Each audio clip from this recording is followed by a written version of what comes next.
வீட்டுக்குள்ளே இருக்கிற கண்டஸ்டண்ட்டு எந்த விதமான கண்டென்ட்டையும் ஒழுங்காக கொடுக்கறதில்ல, ப்ராப்பரான உழைப்பை போட்டதில்ல, பிக் பாஸையே கிள்ளிக்கெறியாக நினைக்கிறாங்க அப்படின்னு நினச்ச பிக் பாஸ் இவங்களுக்கெல்லாம் ஒரு பயங்கரமான பனிஷ்மெண்ட் கொடுக்கணும் அப்படின்ட்டு ஆளுங்களை உள்ளே இறக்கியிருக்கிறாங்க.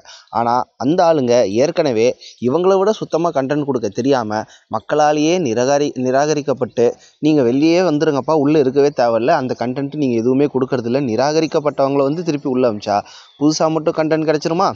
டெய்லி தர்பார் நேயர்கள் அனைவருக்கும் வணக்கம். இது பிக் பாஸ் சீசன் 8க்கான ரிவ்யூ. நம்ம வந்து இந்த 8 பேரை உள்ளே விட்றாங்கன்னு உடனே நம்மளே கொஞ்சம் ஃபயர் தாங்க விட்டோம். ஆஹா, பிக் பாஸ் இது வரைக்கும் எந்த சீசன்லேயும் பண்ணாத அளவுக்கு இந்த சீசனில் ஒரு புதிய முயற்சி பண்ணுறாரு. இத்தனை நாள் கஷ்டப்பட்டு ஆடி கஷ்டப்பட்டு மக்கள் மனசில் இடம் பிடிச்சி ஓட்டு வாங்கி நம்ம வீட்டில் தங்கியிருந்தா ஃபஸ்ட்டு வீக்லேயே எலிமினேட் ஆனவங்க கூட நடுவில் வந்து நாங்கள் ஒரு வைல்டு கார்டு என்ட்ரி மாதிரி உங்களை ஸ்வாப் பண்ணுறதுக்கான வாய்ப்பை பிக் பாஸ் கொடுக்குறாரு. இது பயங்கரமான ட்விஸ்ட்டாக இருக்க போது. இப்படி தான் இந்த மாதிரி கண்டென்ட் கொடுக்காத பிளேயருங்களெல்லாம் இந்த மாதிரி தான் தண்டிக்கணும் அப்படின்ற மாதிரி நம்மளுக்கே ஒரு உணர்ச்சி வசப்பட்டோம். ஆனால் சுத்தமாக கண்டென்ட் கொடுக்காத பிளேயரை தானே இப்போ திருப்பி இறக்கியிருக்காங்க. அவங்க மட்டும் என்ன கண்டென்ட் கொடுக்க போகிறாங்க? எல்லாம் வந்துட்டு வெளியிலேருந்து இன்ஃபர்மேஷன் கொடுக்கறது, மண்டையை கழுவுறது, பிரெயின் வாஷ் பண்ணுறது, குறை சொல்கிறது, வன்மத்தை கக்கிறது, இந்த வேலையை மட்டும்தான் பண்ணுறாங்களே தவிர உள்ளே வந்து ஒரு கண்டென்ட்டுன்னு எதுவும் கொடுக்கல. சரி, இவங்க என்ன பிளான் பண்ணுறாங்கன்னா, ஒருவேளை இப்போ இந்த டான்ஸிங் மாரத்தான் ஒன்று ஆரம்பிக்கிறாங்களே, ப்ரோமோலெலாம் நீங்கள் பார்த்துருப்பீங்க, அதில் ஏதாவது கண்டென்ட் தேருமான்னு பார்த்தா நம்ம 24/7 பார்க்குற வரைக்கும் இப்போ வரைக்குமே எந்த கண்டென்ட்டும் தேரலை. இவங்க வந்து படிச்சிருக்கிறாங்க, படித்து இவங்க டாஸ்க்கெல்லாம் புரிஞ்சுக்கிறதுக்கு இப்போ இந்த வீடியோ ரெக்கார்ட் பண்ணுறோம். ஒரு 2 மணி 3 மணி வாக்கில் தான் இந்த எனக்கு தெரிஞ்சு டான்ஸிங் மாரத்தானே ஸ்டார்ட் ஆகும். நைட்டு வரைக்கும் ஒரு 10 மணி 11 மணி வரைக்கும் இந்த டான்ஸிங் மாரத்தானை பார்க்க வைப்பாங்க. அதில் யார் நல்லா என்டர்டெயின் பண்ணுறாங்க அப்படின்ற மாதிரி தான் பிக் பாஸ் சொல்லியிருக்காங்க. நம்ம ஊர் கண்டஸ்டன்ட் என்ன பண்ணியிருக்காங்கன்னா, என்டர்டெயின் அப்படின்ற ஒரு வார்த்தையை காமெடி அப்படின்றது மட்டும்தான் புரிஞ்சு வச்சுருக்காங்க. ஸோ காமெடி பண்ணுறேன்ற பேரில் விதவிதமாக ஏதாவது பண்ண ட்ரை பண்ணுவாங்க. அது நம்மளுக்கு இம்ப்ரெஸ் ஆகுமா இல்லையா அப்படின்றதான் பார்க்கணும். 2 பார்ட்டாக இந்த வீடியோ பண்ணணும்னு நினைக்கிறோம். அதாவது முதல்ல என்ன சொல்லணும்னா, உள்ளே வந்த கண்டஸ்டன்ட் என்ன கண்டென்ட் கொடுக்குறாங்க. உள்ளே வந்த உடனே ஏதாவது ஒரு கேம் பிளானோடு வந்திருக்கணும் அவங்க. சரி, நம்ம உள்ளே இருந்தோம், நம்ம இதெல்லாம் பண்ணோம், தப்பாயிடுச்சு, மக்கள் நிராகரிச்சிட்டாங்க, வெளியில் போனதுக்கப்புறம் நம்ம எப்படியெல்லாம் ஆடி இருக்கோன்றதை நிச்சயமாக பார்த்துருப்பாங்க, என்ன மாதிரியான கமெண்ட்ஸ் வந்திருக்குன்றதையும் கவனிச்சிருப்பாங்க. சரி, அதெல்லாம் திருத்திட்டு இருக்கிற ஒரு வாரத்துலேயோ 2 வாரத்துலேயோ மக்கள் மனசில் இடம் பிடிக்கலாம் அப்படின்றது அவங்களுடைய பிளானாக இருந்திருக்கும். ஆனால் எதனால் மக்கள் அவங்கள வெளில அமிச்சாங்களோ அதே மாதிரி காரியங்களை திருப்பி 2 மடங்கு 3 மடங்கு அதிகமாக தான் பண்ணின்னு இருக்காங்க. இதில் வேறு பிக் பாஸ் ஒரு புது ட்விஸ்ட் வைக்கிறாரு. ரவீந்திரனை கூப்பிட்டு தயவு செஞ்சு நீங்கள் வாயை திறக்காதீங்க, திறந்தா அவ்வளோதான் அப்படின்ற அளவுக்கு கடுமையான வார்த்தைகளை சொல்லிட்டாரு பிக் பாஸ்ன்னு தான் பார்க்குறோம். ஏன்னா ரவீந்திரன் என்ன பண்ணியிருக்காருன்னா, மற்றவங்கள்லாம் விதவிதமாக பிரெயின் வாஷ் பண்ணுறாங்க. உதாரணத்துக்கு சௌந்தர்யாவை பிடிச்சி சஞ்சனாவும் இவங்களும் வந்து வர்ஷினியும் வந்து பிரெயின் வாஷ் பண்ணியிருக்காங்க, நீ பணப்பெட்டியை தூக்கின்னு போயிடுன்ட்டு. சுனிதா வந்து ஜாக்லினை பார்த்து நீ பணப்பெட்டியை தூக்காத அப்படின்னு ஒரு பிரெயின் வாஷ் பண்ணியிருக்காங்க. இதெல்லாம் ஒரு பக்கம் இருக்கும்போது ரவீந்திரன் வித்தியாசமான உருட்டாக போய் ரயானை பிரெயின் வாஷ் பண்ணுறாங்க. ஏன் சார், அவர் தான் டிக்கெட் டு ஃபினாலே ஜெயிச்சுட்டு ஃபைனல்ஸில் வந்து சீட்டை போட்டு உட்காந்துருக்கான், அவன் என்னத்துக்கு பணப்பெட்டியை தூக்கின்னு ஓடி போகணுன்னு நினைக்கிறீங்கன்ட்டு யாருக்குமே புரியல. இதில் அவர் யூஸ் பண்ண வார்த்தையெல்லாம் இருக்கே, அப்பா, நீ மட்டும் அந்த பணப்பெட்டியை தூக்கிட்டீன்னா தமிழ்நாடே உன்னை பற்றி தான் பேசுவோம், வேறு லெவலில் ரீச் இருக்கும். இது வரைக்கும் டிக்கெட் டு ஃபினாலே ஜெயிச்சுட்டு பணப்பெட்டியை தூக்கின்னு போன வைல்டு கார்டு கண்டஸ்டண்ட்டே கிடையாது பிக் பாஸ் வரலாற்றுலேயே, நீ தான் டாக் ஆஃப் தமிழ்நாடாக இருப்ப அப்படின்னு பில்டப் பண்ணுறாங்க. எது, ரயான் வந்து பணப்பெட்டியை தூக்கின்னு போயிட்டான்றது டாக் ஆஃப் தமிழ்நாடுவாக இருக்குமா? நாங்களே பொழுது போகலன்றதுக்காக பிக் பாஸ் பார்த்துன்னு இருக்கோம். அன்றைக்கி எபிசோடை பற்றி வீடியோ போட்டாலே போக மாட்டேங்கிற வைத்தறிச்சல் இருக்கும். இதில் இது டாக் ஆஃப் தமிழ்நாடு வேறு இருக்குமா சார்? நீங்கள் வேறு. சரி, ரயான் அதுக்கு மசிஞ்சிட்டாரா இல்லையா அப்படின்னு பார்த்தா அங்கே தான் உண்மையிலே ரயான் நல்ல கேம் ப்ளே பண்ணான் அப்படின்னு தான் சொல்லணும்.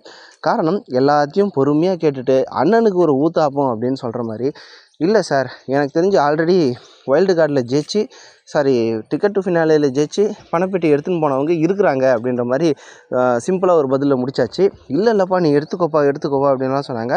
பட் ரயான் அதுக்கு மசிகிற மாதிரியே கிடையாது. நம்ம சீசன் 6 சீசன் 7 அமுதவாணன் அவர்கள் டிக்கெட் டு ஃபினாலே ஜெயிக்கிறாங்க, பணப்பெட்டியை வச்ச உடனே அவர் பாட்டுக்கு எடுத்துன்னு போயிட்டார்.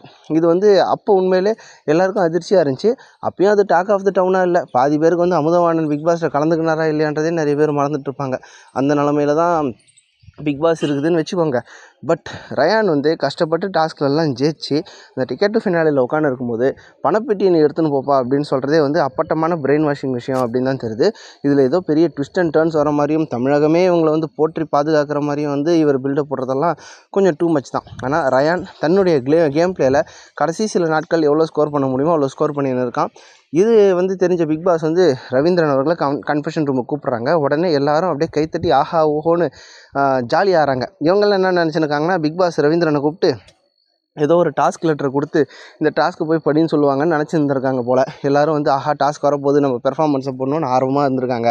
ஆனால் பிக் பாஸ் ரவீந்திரன் அவர்களை கூப்பிட்டு ஏறுன்னு ஏறி இருக்காரு.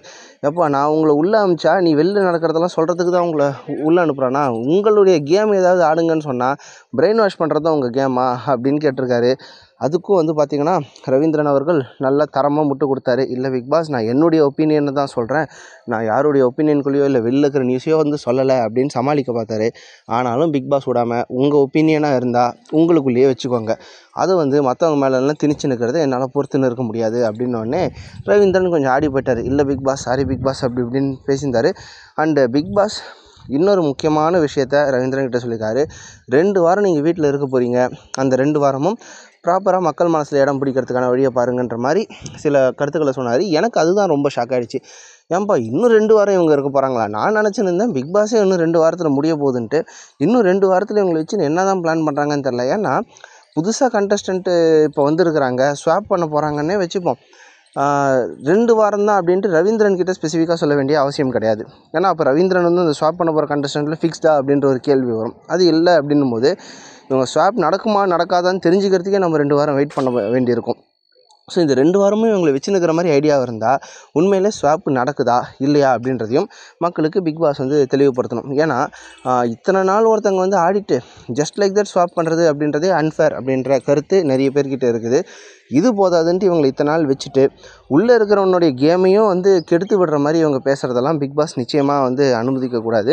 அதனால் உடனடியாக டாஸ்க் ஆரம்பிக்கிறது தான் நல்லது அப்படின்னு நான் நினச்சின்னு இருந்த டைமில் டாஸ்க்குக்கான அனௌன்ஸ்மெண்ட் வந்துருச்சு. என்னன்னு பார்த்தா இந்த டான்ஸிங் மராத்தான் தான். டான்ஸிங் மராத்தானை பொறுத்த வரைக்கும் லாஸ்ட் சீசன்லாம் பார்த்தா இந்த பணம் கொடுக்கணும், காசு கொடுக்கணும் அப்படின்ற மாதிரி சில விஷயங்கள் இருந்துச்சு. அதனால் கொஞ்சம் சுவாரஸ்யமாக இருந்துச்சு.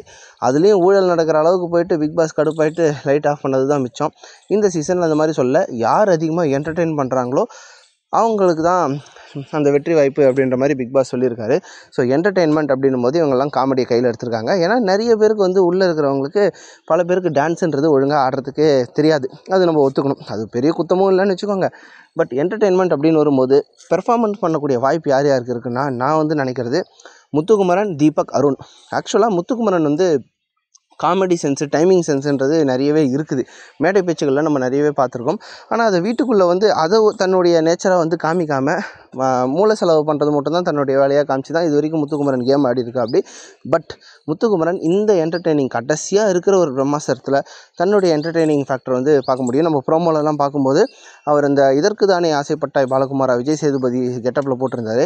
அண்ட் அடுத்ததாக நான் எதிர்பார்க்கக்கூடியது அருண் அவர்கள். அருண் அவர்களும் முத்துக்குமரனும் இணையும் போதெல்லாம் அந்த பேச்சில் 24/7 பார்த்தவங்களுக்கு நல்லாவே தெரியும். இந்த 1 hour ப்ரோக்ராம் விட்டுருங்க, அதில் வந்து ப்ராப்பராக எதுவுமே இவங்க வந்து டெலிகாஸ்ட் பண்ணுறதில்ல.